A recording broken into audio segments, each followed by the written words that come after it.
Bishop. I'm in the 5th trimester of industrial maintenance. This technology here it relates to just about any factory. You know, from the older factories, it's more basic, with just running off contactors, relays, to the more advanced state-of-the-art factories that's running off PLCs and robotics. I've enjoyed the PLC part of the program because it's important to learn that for this field.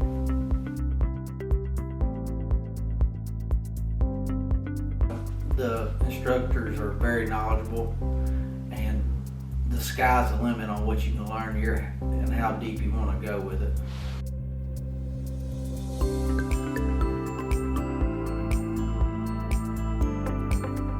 My plan for after is to get a full-time maintenance job.